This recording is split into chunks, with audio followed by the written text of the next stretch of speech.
This is Talk is Sheep, the official podcast of the Wild Sheep Society of BC, brought to you by Sitka Gear. Come along as we bring conversations that matter to you into the high alpine. This episode is sponsored by our conservation partner, Yeti. Thank you Sitka Gear and Yeti for investing in healthy wildlife and sustainable ecosystems. Well, here we are. Yeah, Sheep Show 2025 with our friend Ben Stourac. How's it going? Good, man. Good to be back. Always fun. Happy to have you back. It was an early night for everyone last night. Yeah. We're here with clear minds, I want everyone to know. And we're excited to really kick off. I feel like, Ben, how long have you been coming to Sheep Show for? Oh, this is like year 10 or 11 now? Year 10 or 11. I feel like Friday, you almost have to pace yourself. Wednesday, you see people, but maybe you give them the old Irish goodbye before you get too late. That's right. Last night, a couple more conversations, and then you got to pace yourself going into Friday, Saturday. Oh, for sure. Or else it's a young man's game. Oh, yeah. We didn't even go out on Thursday. It's just too much. It's too much. It's too much. Got to get some sleep. Yeah, man, for sure. Oh, yeah, Thursday I did the back out the door towards the bathrooms, and it was like 9 o'clock. I was in bed. I'm like, not doing this 4 nights in a row. Yeah. I saw you exit out the banquet hall stage left, and I was like, smart hockey right there. Smart hockey. I was in the kitchen. Wasn't even in the hall yet. I was like, where am I? It's just mixing up a late night, not even late night grilled cheese. You're like, I don't know what I'm doing. Yeah, nice, man. Nice. How's the show going so far, Ben? Good so far. Yeah. Sold some hunts yesterday already and saw a lot of good friends. And that's good. Right on. Nice. It's always awesome, a good time. Dude. Awesome. Yep. Do you find that the show does quite well for you guys? It's pretty good for sure. Yep. Yeah. Yep. Pretty diehard mountain hunters here for sure, and we have some sheep to sell, so yeah. It's always a good time. Yep. I like it, man. Well, big news. For people who don't know, I think most people know that you own Arcadia Outfitting down on the banks of the Fraser River, where I also do some help for you there, guiding and stuff. But if people don't know, big purchase, 2023, but big 2024 for you with your new outfit. How'd that go this year? Yeah, good. So we purchased an area that I worked in 15 years ago and been waiting for since then to buy, specifically that area. Previously Chris Widrig's area. We renamed it Iron North Outfitting, and just an exceptional piece of country. Really excited. This was our first year operating in there, and it went really, really well. Harvested some great old rams, and when more can a guy ask for? So we had a lot of fun. Yeah, I don't think a guy can ask for much more, really. No. That's for sure. Yep. When I always think of the Yukon, it's like you cross over, say you just drive north of Dease Lake, whatever, through Jade City, you get swampy, low-lying country, and then it changes a lot where you're actually in. So, and relative to the Yukon, roughly whereabouts are you? Yeah, so we're as far northeast as you can go, essentially. We're on the NWT border. We border Arctic Red. Chris McKinnon at Bonaplume Outfitters is to the west of us, and Jim Shockey is to the south. Oh, yeah. So we're surrounded by some pretty darn good areas, and we're right in the heart of it. Man, that's absolutely awesome. Dang. How are things at camp when you got there, man? How was the workload? Yeah, it was fun for sure. There was definitely a lot to do. Yeah. We had to purge the place of a lot of stuff that was no use to us. Well, yeah, Chris owned it for 38 years? Since the beginning of time. Yeah, long time. Yeah, somewhere where Christ was a cowboy. 1987. Yeah. And he purchased that area for a lot less than we bought it for. Yeah, we don't have to talk about finances and the current climate of today's age, man. Nobody needs this to be a sad podcast. No, for sure. Yeah, it was just a handful of cash transfer back in the pretty day much. For him. Yeah. Whatever you had stuffed in your front pocket seemed to be probably about right. No doubt. Yeah, they were trying to give them away back then. Yeah, no doubt. Yeah. So, obviously, you take it over, and then you end up putting your spin on it. What was that like? Yeah, so we started kind of revamping things at camp there, built some new meat sheds, kind of fixed some cabins up, painted stuff, just some good maintenance, and, a whole bunch of work with the new horses, all that kind of stuff. But, yeah, it was good, man, to kind of put our spin on things and fix things up the way that we want it, and there's still a lot of work to be done, but it's getting there. Do you guys have to buy a bunch of new tack and everything like that too? Yeah, we basically bought all new tack. I didn't know what was there for sure, and I didn't want to rely on what he had, so we repurchased brand new saddles, brand new pack saddles, whole bunch of new horses. Very about cool, 16 new horses for the string. And wow. How many head were you running going in? We had 35 this year. Wow, man. Yeah, absolutely. That's a big undertaking. That's okay. Would you run 35 again? Yep, Yeah. for sure. I think we're going to do 35 to 33 this year. Yeah. Change things up a little bit. Maybe one less horse string, a little more backpacking. Now that we've gone into the country, we built some airstrips and stuff like that, which previously was not there before. Yeah. So we opened up a lot of country to backpacking, which is pretty cool. Yeah. Which before was strictly horseback. You rode multiple hours or multiple days to the hunting area from base camp. Every client did that, and now we're eliminating that, so just making things more efficient, which is cool. Is the airstrip close to base camp? We have an airstrip, so we have a lake right at base camp clients fly into on a float plane. Yeah. We built an airstrip on wheels for base camp as well, and then we built probably just over half a dozen strips throughout the area this year.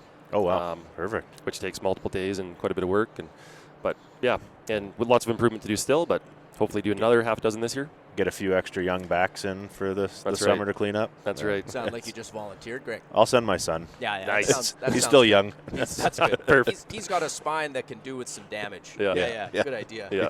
It's also the reason we're bringing Wardo up. You know, Yeah. he likes to work hard. Yeah. Exactly. Serves you right for being in shape. Yeah, That's right. You know what? I'm going to start to try and change that here. I'm doing a good job this week here at Sheep Show. Yeah, totally. How big is your area up there? 4,000 square miles. Yeah, so then it's pretty big. It's massive. So I can't even actually comprehend that. But Yeah.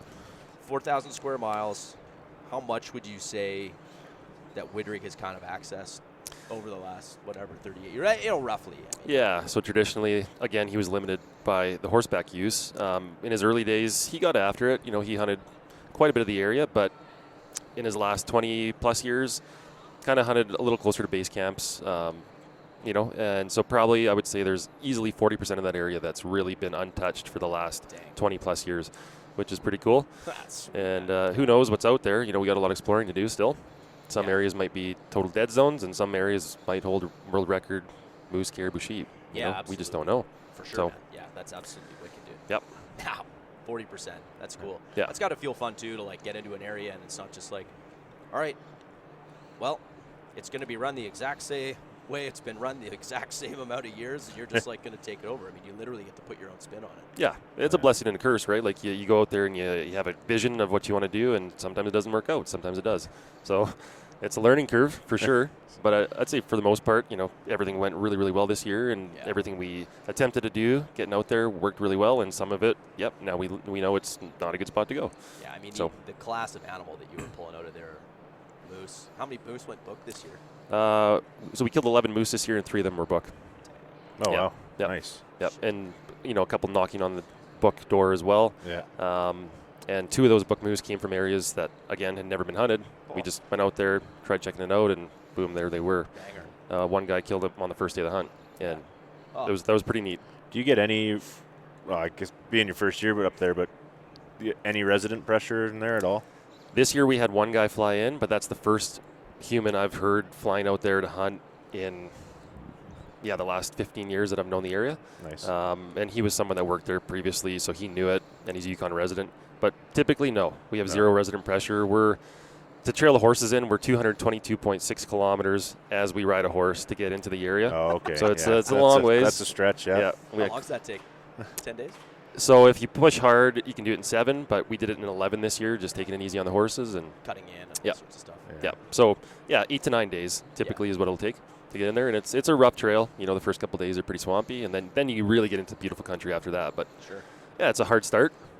That is Yeah. That is a hard start. And the lucky few that get to stay behind to trail them out after too. That's right. Yeah, You ever have any clients asked to come and trail in?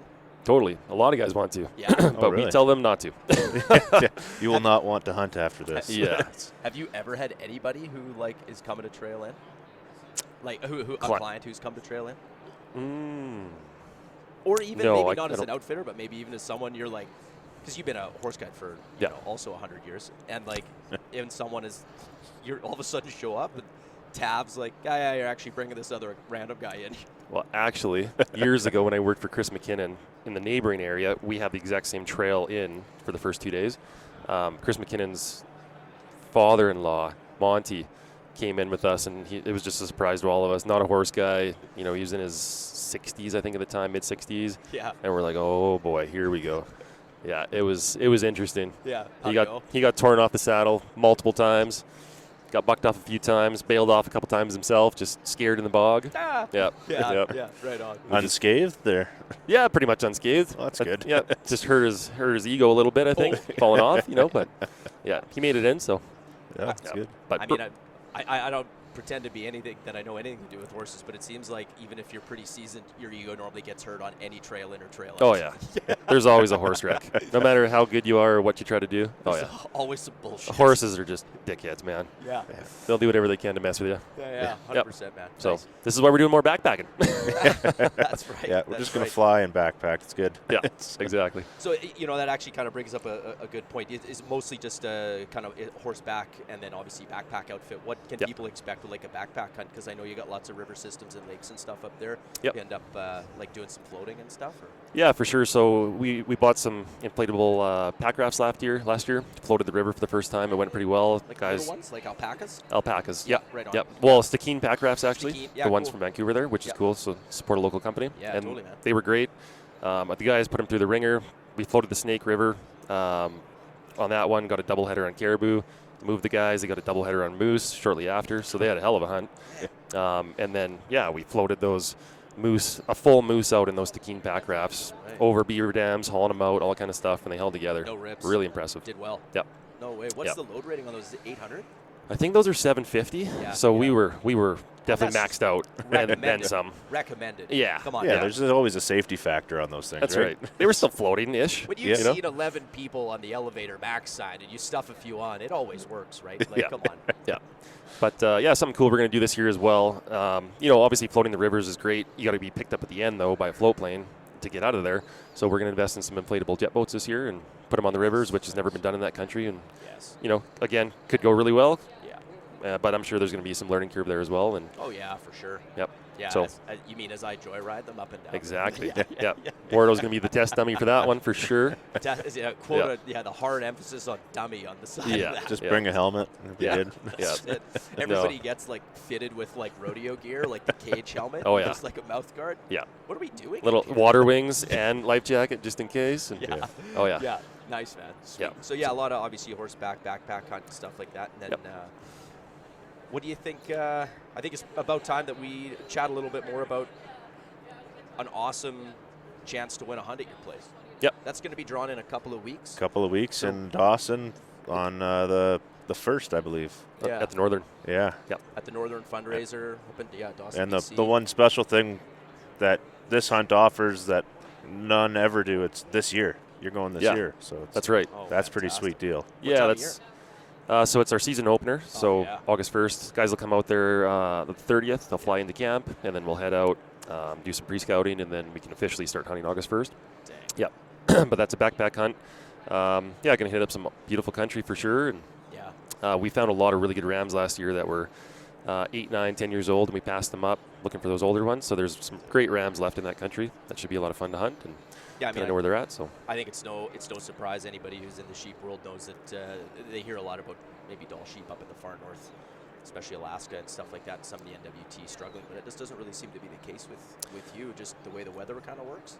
Well, we were definitely affected by it, but I think in our zone there we have some really good winter range on the snake, and so our lamb crop seemed to be really well this year. We definitely had a really good age class. I think the density of sheep might be down a little bit. Our sheep are identical to Arctic Red and what Bonnet Plume has as well, and we've definitely noticed a little bit of a decline, but that was essentially 4 years ago that it hit hard, and now we're definitely seeing them recover.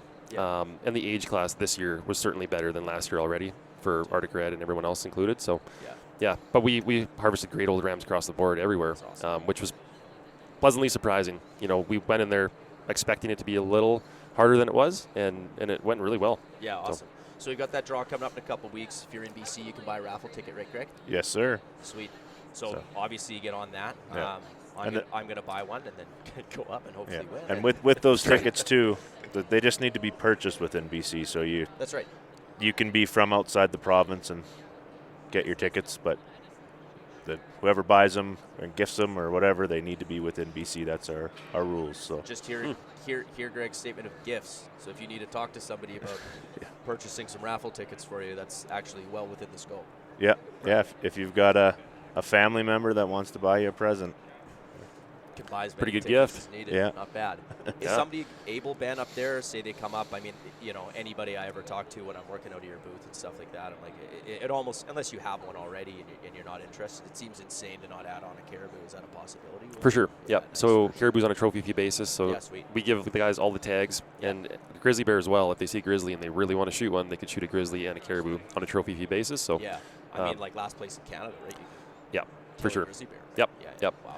Yeah, awesome grizzly bears, high density of them as well, and they're some of the prettiest bears on the planet. I mean, everything from almost jet black to almost pure white. Everything in between. Really, really pretty. Yeah. That's absolutely awesome. So obviously the opportunity to kill an amazing Dall sheep. You can one up for caribou, grizz. I mean, it's going to be an awesome. Yeah. 10-day hunt, 14-day hunt. 10-day hunt. 10-day hunt. Yeah. Awesome. Yep. Awesome. Backpack or horseback? It's a backpack hunt. You bet. Cool. Nice. Yep. So you get to also potentially be the first one running the river on the jet boat. Totally. And also, Oh, yeah. yeah. Yeah. Yeah, sweet. Yeah. Maybe actually, because I'll be up there for like the second, I'll miss that first hunt block, and then I'll be up there. Maybe the jet boats won't be an action. Yeah. Maybe they'll be gone already. They'll be like, that was a bad idea. That Oh, yeah. was such a bad idea. Yeah. We can't do this. That's right. Yeah, nice, man. Sounds We'll find good. out. Yeah, dude, I like it. Yeah, man, let's give us a quick update on, I hope you're not sick of talking about it. Give us a quick update of how things are going at Arcadia, I should say, and, what the sheep are looking like down there. Yep. Yeah, for sure. And as you guys all know, like Wardo is one of my guides there for our Cali hunts as well. He's been with me for multiple years. Back in 2017, I'll just fill people in that don't know, but, our area was affected by Movi, and the Wild Sheep Society BC was basically our main contributor for the funding for this, to get out there, do this Movi project, swab, test, remove. And since this project completed in our area, we've seen huge leaps and bounds in our lamb crop. It's phenomenal. Where traditional lamb survival rate is 20 to 25%, we're seeing 50, 60% recruitment right now, which is through the roof. 60%. Yeah, this year we had one of the herds was 70%.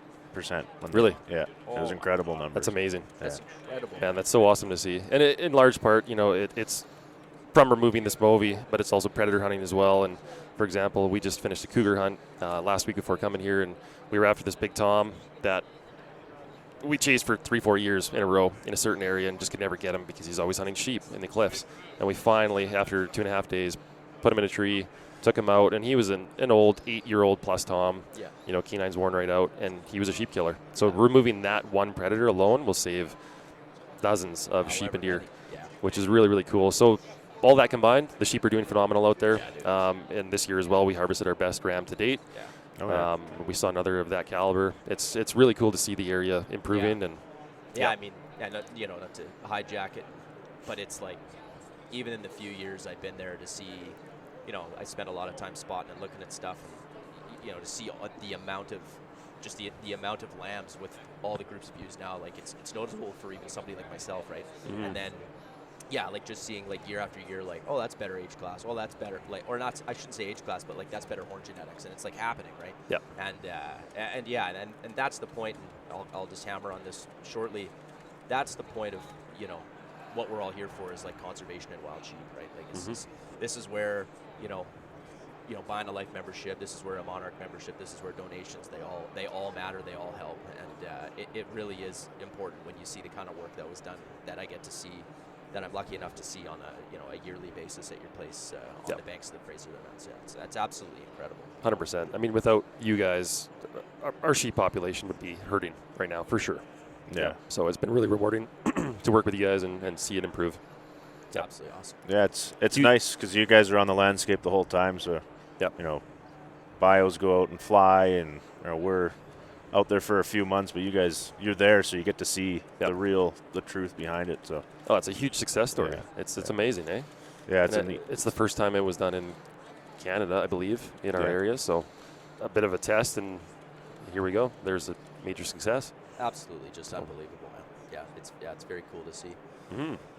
Yeah, and other than that, everything's good at Arcadia. We're rebuilding and recovering, and we're still here. We're not out of business yet, so we'll keep at it. Not out of business yet. That's a solid quote. Yeah. Yeah, you know what? Yeah. How's things in Arcadia? Well, we're not out of business yet. I guess that's one thing to talk about. Yeah. Got to stay positive, right? I need to stay positive. I need to stay positive. What's What's a good story for the season? Good story from the season. Yeah. You got a good hunter story from We the need season? names and. Oh, yeah. Good hunter story from the season. It could be anything. It could be a guy who, you really wanted to come out and get a good round and he did, or it could be a guy that, just a hard hunt, whatever. Got anything? Put me on the spot here, buddy. Man. Holy man. Yeah. Well, Iron North, I guess. We harvested one of the biggest sheep taken in that area in 10 plus years with a client, a doctor, just one of the most chill guys you can ever imagine. Came up there for a 20-day hunt, killed a close to buck ram with us, killed a really nice caribou as well, and he's like, he had the other tags as well. He's like, man, I'm happy with that. That's the hunt of a lifetime Call it right good. there. Yeah. So that was pretty cool. But yeah, interesting cat. Yeah. Some funky stories from doctors across the board. Yeah, dude. I Which bet. we won't get Is into, he but American? American. Yeah. We don't have to step into. Yeah. Things said on the mountain can stay on the mountain most of the time. Yeah, for sure. But no, other than that, nothing crazy happened this year actually. Yeah, A little tame, which is good. Yeah, no fires. Yeah. Nothing collapsed. Nobody, like you said, not bankrupt. So, things overall are going pretty good. For sure. Yeah. No, I think the trail in was the most eventful time of the whole season, Yeah, as fair it enough. always is. Fair So, enough. yeah, it was fun. It's always fun for me. I led the crew in this year on the horses to make sure they got in there safe. The horses got in there safe, and they learned the trail from me, which Chris Widrig never did that in his 38 years in that zone, never once trailed in. So it was kind of cool for me to do that with the crew, and it's fun to see their faces after each day. Like, how was that, guys? And they're like, that was the hardest freaking thing we've ever done. What the heck? Yeah. So that's fun for me, kind of pushing them into their limits as well. That's awesome, Yeah. man. Very cool. Did any crew come across from the purchase? We brought one guy over. Yeah. Yep, you bet. Matt Nice. Whip. I have 2 Matts now working for me, actually. Oh, no. Yep. So Something I don't know how that works, but I always hire Matts, and other outfits hire Alex's and other people, but mine's Matt. The prerequisite for working for you. That's right. Yeah. Got to be a Matt. So if your name's Matt, send me a resume. Resume. Right on, man. Nice. That's cool. So if going back to the raffle hunt, like what can guys fully expect? Like, should they do anything to prepare for this? Because it is a backpack hunt. Like, Yeah, for sure. No, come, get a hold of me. Whoever wins this, get a hold of me for sure. I'll send you a big info package. We'll have a good chat. I'll send you the expectations on our end. But it's a backpack hunt for sure. So come fit. Yeah. Come expecting to carry, minimum 60 to 70 pounds on your back at the start. With your food, your camp, all that stuff. We're typically following the valley bottoms for the most part, glassing up into basins and things as we're hunting. So we're not doing a ton of up and down until you find a range where you can really hunt effectively in that zone and see as much country as possible when you are up top. So just be fit, be prepared for sure. And obviously Matt Ward can help anybody with that. I mean, the guy's pretty legendary in the world of fitness. Legendary So or infamous, one of the others. Yeah. That's fine. yeah, but we have lots of good programs on our website as well that people can check out and just to help get in shape for sure. But be prepared to shoot. Minimum of typically 300 to 350 as well, if possible. Be comfortable up to 500. We don't usually let guys shoot that far, but shoot as much as possible before coming. Yeah. Be prepared for crappy weather too. You don't know what you're going to find. We're very northern, and this year we had 40 days of straight rain. That was probably the crappiest part of the season. 40 days of straight rain. Socked in straight rain. Yeah, I was waiting for Noah's Ark to come floating down the river, but didn't see it. It's probably out there somewhere. Man, that's a wild season. 40. Yeah. So have good rain gear. Yeah. Definitely invest in some good gear. We've got good equipment lists, all that stuff. So. Yep. Yeah, absolutely. Well, yeah, and I mean, one of the things about staying in shape, right? Like if you go up there, and I was just talking to one of the clients I'll be guiding this year, and I mean, realistically, anybody can get it done. You know what I mean? Like you can get out there, you can limp along, you can take longer, you can whatever, right? Anybody can get it done. But if you have great success, on that, on the first couple days, Give her the turn. if you have great success on the first couple days, and you've got a big, and you've got a big couple of days of hiking in, and then you also +1 on a caribou, and you're like, oh man, I just can't do it. That caribou's just over there. Yep. It's too much. Not to mention the pain when you're in good shape. It's always going to hurt. Yep. Right. Like the hike's going to hurt. You'll be like, oh my god, that was bad. But when you're in good shape, it's gone the next day or the day after. Right. Versus like potentially an injury staying with you for years or if not forever to come. Right. Yep. So I think it's preparing to do your absolute best on a hunt that is truly for many people just like a dream. Yep. It's insane to not. You know what I mean? Yep. It's absolutely insane to not. For sure. Yeah. Put the time in for sure, guys. If you come out, if you win this hunt, yeah, it'll improve your odds of success hugely. Yeah, that just makes it that much more enjoyable when you can actually like head up, look around, and hunt a little bit versus just like head down. Your head, if your head's bent like four feet in front of your body because you're just bent in half, carrying it back, it's miserable. Not to mention you look stupid. So That's right. That's right. I'm just going to clarify the give her the turn comment was for a photographer. Yeah. Show's not open yet. We're not being creepers. It was a photo opportunity. It's a good clarification. Greg actually wanted to do this where he's been spending most of his evenings at the Gentlemen's Club, but we said, no, Greg, that's too much. Yeah. Oh, I think the wife would kidding. notice the bank account disappear. Yeah. I'm kidding. Right on, man. Oh, yeah. Cool. We've got more to talk about, but you got to have some more stories. Oh, buddy. There's lots of stories, but it's first thing in the morning here. We might have to do another podcast at 1 in the morning, 2 in the morning? We'll do an A and a B side, and then we'll continue going from there. Definitely. Yeah, for sure. How's, just to kind of ask you a couple more questions just on the outside of the outfitting stuff and more about, are you still on the board of GeoABC? No, so we limit out. So I was on the board for 4 full years, and then you're basically you have to cycle out, let someone else in. Yeah. So we have a new president there for Region 3. Still involved heavily, obviously, but yeah, for sure. But I'll probably take that position again in another 2 years or so. In another couple of years. Is there any? You're like a BC resident, I guess, but is there anything for you to do that? Like, are you going to do any of that stuff in the Yukon? Is there any sort of like? So the Yukon Outfitter Association. Yeah.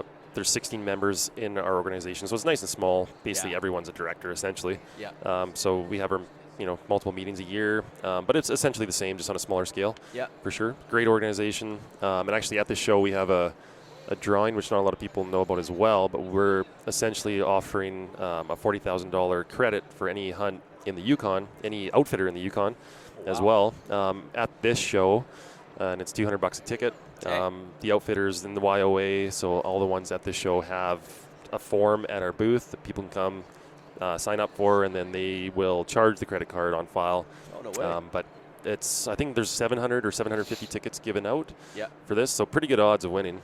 That's unbelievable. And even if people have a hunt booked already with an outfitter for this year, next year, 2027, they can put that credit towards that. So a pretty cool thing. That's a big one. Yeah, we call it the golden ticket.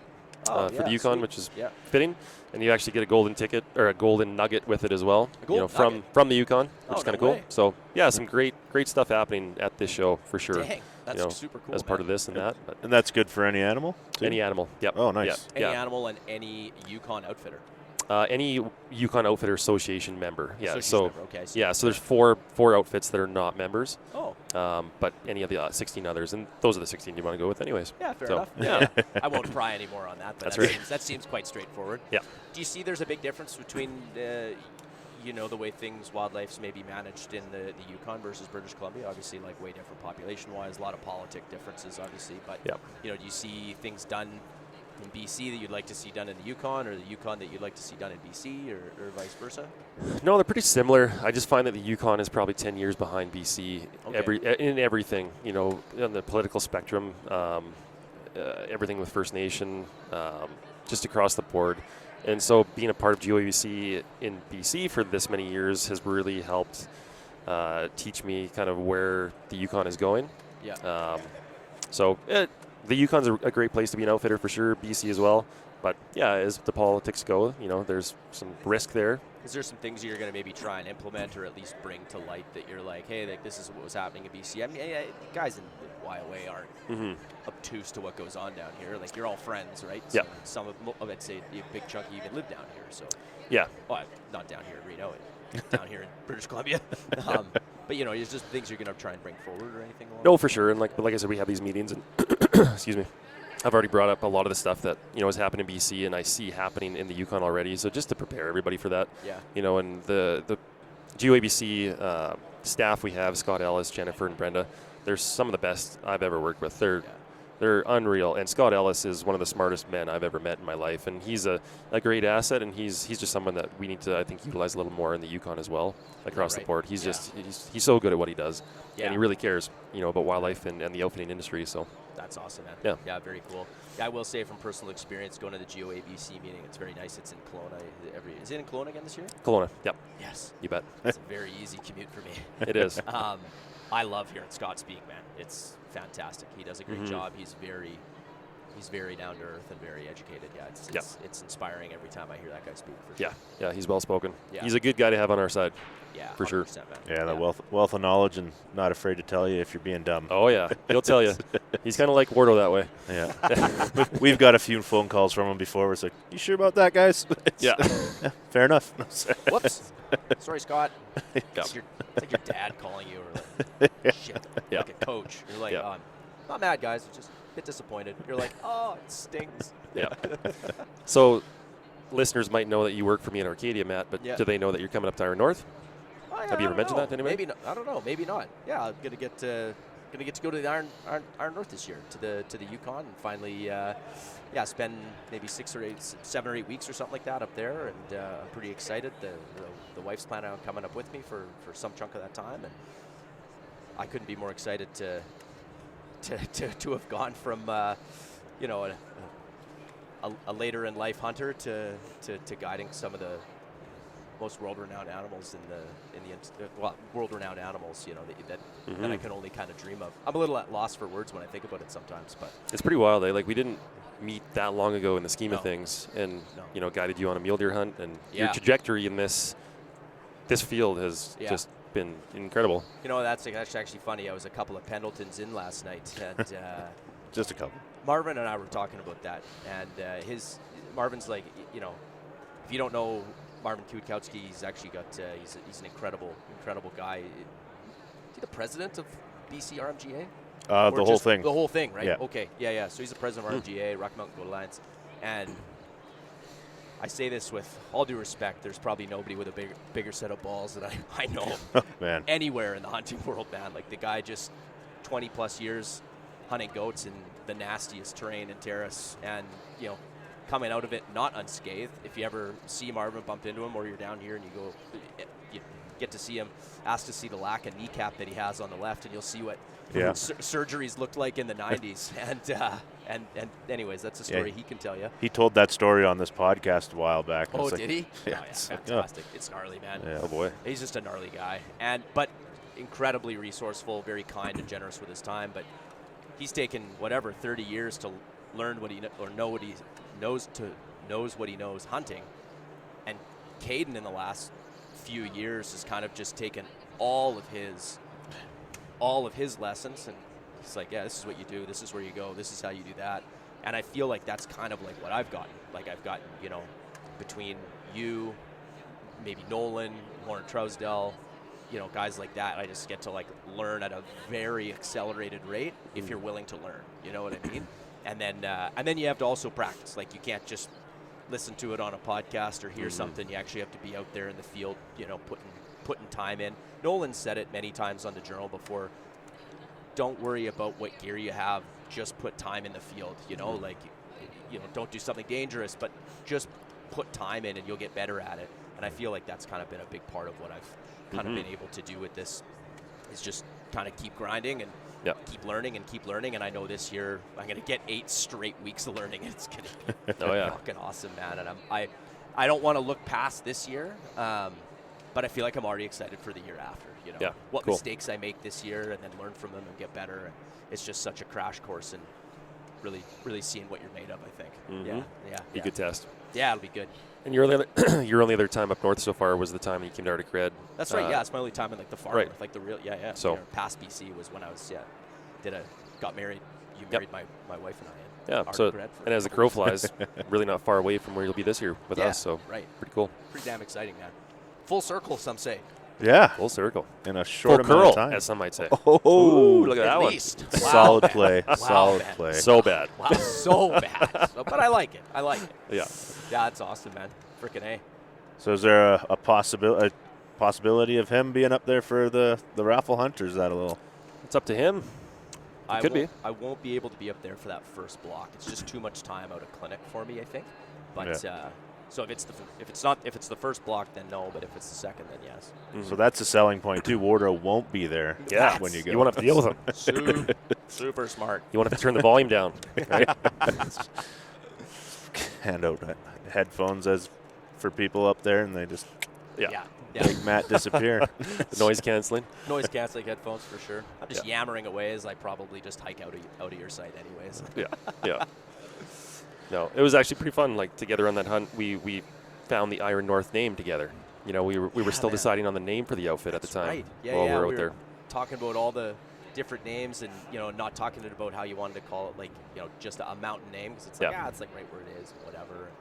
Then you're like something that like the outfit represents, and where did that? There's a lot of iron in the mountains there. Yeah. But specifically, what more was it than that? Was there so. range? Well, so and you don't have to say. No, for sure. No. Like, so there's a lot of mining exploration in that country, but we're so remote, thank God, that there's no mining activity currently. Yeah. It's just too expensive for them to do it at the moment. But our area, including adjoining areas, has some of the highest iron ore content in the world. And so that's where iron came from. But there's the mountains are orange, red. I mean, they're every color in the spectrum of that degree because they're essentially rusting. There's so much metal in the soil itself. Man, that's crazy. So just beautiful country. Yeah. And then north, obviously, we're as far north as you can go in the Yukon, essentially. Sure. And just combined, they worked well together. Yeah, that's right. I remember we were trying to think of like a really cool like Latin name or whatever. And then we're like, I think we're getting just like a little too technical. We're off the radar here. We're off the but as 14, 15 days, whatever, of backpacking with pretty much no darkness, daylight all the time, you end up running off the rails on, I'd say, 80% of conversations. That's right. Yeah. We dumbed it down and we found a good one, I think. Yeah, 100%, man. That's freaking awesome. I like it, dude. I'm excited to be up there this year, man. And obviously, I'm super appreciative of the opportunity to go up there and get it done. Mm-hmm. It's gonna be sweet. Yeah, and we're just excited. Whoever wins this hunt, we get to share that country with them. It's a pretty special place, and it gets in your soul. So. Yeah, man. Well, and if you're saying last season, you guys were passing up 10-year-old rams, so that speaks for the quality of the territory. Like for sure, you're gonna get on might not be successful, but you're gonna get on a good ram at least. Yeah, so. Yeah, 100%. Yeah. Don't want to promise success. That's a loaded one. Yeah, there's so many things that go into that, right? But yeah, for sure, if a guy puts their time in and works hard, like we said, and gets after it, you should harvest a great ram with us for sure. And there's almost a 100% chance you're going to see a shooter caribou, on there as well, whether you want it or not. But yeah. There's going to be no lack of opportunity when you're up there. That's for sure. For sure. As long as you're in good shape and can just keep putting the miles in day after day, one foot in front of the other. You don't have to be. That's one of the other things too. Is people often go out hard and they think they got to be fast and whatever. You just got to like kind of not stop. Like especially that's what's one of the big differences. Like in BC. Sometimes you're like, oh man, like I gotta change drainages, and you're like, that's like a fucking day, and I'm gonna just grind this one out. Yeah. And then I found like when we were, in Arctic Red there, like, oh yeah, we're just gonna like be as far as the eye can see by lunch, and you're like, oh wow. Oh, that's quite nice. So it's, you end up doing, I'd say, like a little bit different style. Like you just put on lots of miles. So you have to be just very comfortable in your gear and comfortable not stopping. That's basically it. Versus like a lot of the times in BC, punch up some super steep, gnarly, maybe 1-2 days, finally get into the Alpine, maybe another day to get up, and then you sit there and you're like, that's it. You maybe run a ridge a little bit, and then if there's nothing there, you're like, oof. Down we go. Back down, and then another one it is, right? So I think that's kind of one of the bigger things that's that people can expect is just like a little bit, I'd say, different style of hunting. Yep. Is you're just constantly glassing up and constantly moving. That was like super cool. Yep. Yeah. Yeah, for sure. And I'll clarify one thing here too, for people that maybe don't know. In the Yukon, we don't use helicopters. So our outfit on a backpack hunt, you're coming in with a bush plane. We dump you off, and away you go. Yeah. So it's a good classic way to hunt. For sure. And we'll put the miles on. Yeah, you got to earn it, man. You gotta earn it. Nothing against the people that want to go to an outfit that uses a helicopter, and it's well within their right, and it's legal and all those things. But there's definitely something to be said if you can do it with the leather on your boots. It feels pretty cool afterwards. It does. A little more sweat equity. That's how it should be when you're sheep hunting. Absolutely. That's right. Yep. What's available for clients at Iron North? Like what can they harvest? Species-wise. Yeah. Yeah, so we have Dall sheep. There are some Fannin genetic out there as well, but I'll never sell a hunt and say you're going to get a guaranteed Fannin. It'll be a luck of the draw. But some legit Fannins out there, which is pretty cool. Really some cool genetics as well. So we get some really twisty rams on the border of the NWT, and then within the internal area of our concession, we have some really heavy genetics, deep slung rams. So a little bit of both, which is cool. Alaska Yukon moose, and honestly, it's some of the best moose hunting I've ever seen, and I've worked at some of the best outfits I think there are, and this is the biggest reason we bought this area as well, on top of the beauty of it and the remoteness, but the moose hunting is on steroids. It's phenomenal. We have mountain caribou as well, and then interior grizzly, and wolf and wolverine are included in every hunt we do out there as well. So nice. Yeah, we don't see them very often, but if a guy sees them, everybody can let fly. So whack away. That's right. Yeah. You don't want those there. So put some lead in the air, guys. Yeah. But everything in the north is big, and it's people that come out there that have never been in the north expect there to be, it's to be the Serengeti, and it's not that case. There's a lot of country out there, and you're going to look at a lot of country before you find the animal you want to find, and it might be multiple days before you find a panda rams, So guys just need to be patient. But yeah, totally. What's the standard 10-day, 14-day for you guys, kind of? So across the board, we're doing kind of some 10-day hunts and some 15-day hunts. The 15-day hunts are combo hunts, though, so they include a caribou already. Okay. And then next year, we're actually changing our schedule. We're going to be 12 days kind of across the board. Yeah. Yeah, for everything. How far out are you guys booking? We're mostly booked out for this year. We wiped the slate clean, so we started booking with no clients last December. Oh, okay. And last year, I think we booked almost 50 guys at this show and the Western Hunt Expo, which was phenomenal. Yeah. But basically, we have a few spots left this year, and otherwise are booking for 2026. Okay. So what about Arcadia? Similar? Oh, man, Arcadia. We've got limited Cali tags out there, so we're booking for 2029 right now. Oh. Yeah, quite a ways out. But we have space for mule deer, black bear, all that stuff right now. So. Okay, cool. Yeah. Well, there's good deer and bear in that area. So yeah. They go a couple of years before your sheep hunt, shoot some predators on the landscape, and then go out there again and get your ram. That's right. Yep. You guys got good rams going in there now too, so that's good. Yep. And you betcha. You're fairly successful on them, so. Oh, we're trying to be. Yeah. It's hard work, but it's a lot of fun. Yeah, it's neat country in there. That's one of my favorite places to be, is that whole section of the river. So it's don't even hunt in there. I just love being there. Yeah. So it's one of the coolest things this year. I think it was on the second sheep we killed. We were it was absolutely awesome.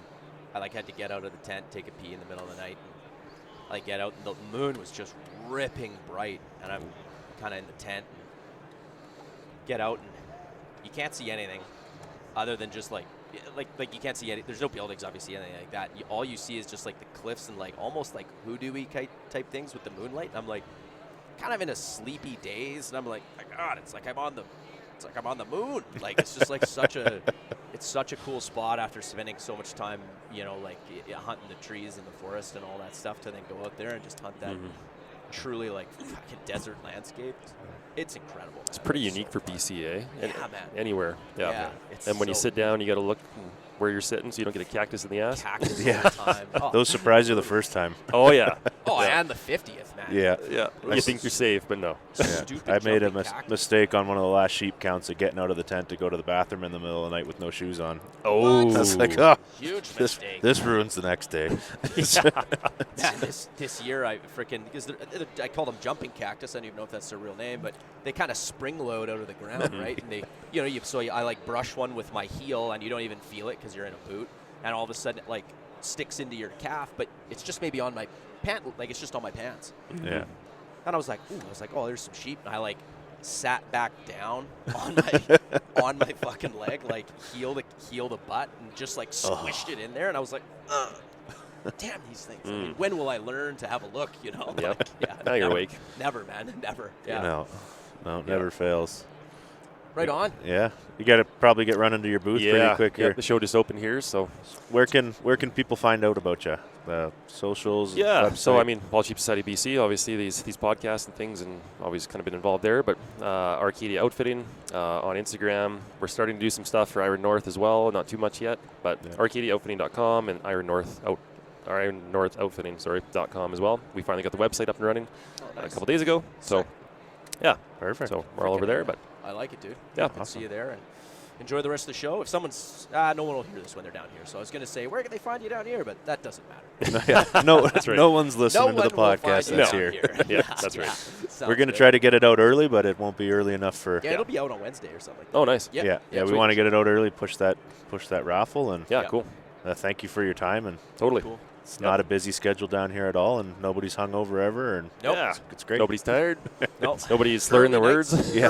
early nights and clear heads. Yeah, That's right. Unlike No, I Matt appreciate over it, guys. here, who decided to go throw up in some barrels at the Mountain Tough Yeah. workout. Looks like he just got beat up. Looks like you did. Just kidding. You look yellow. Yeah. Okay, man. Nice. Cheers. Thanks for Awesome. coming on, man. Yeah, Awesome. Appreciate thanks, guys. Thanks, Ben. Appreciate it. it. Cheers. Cool.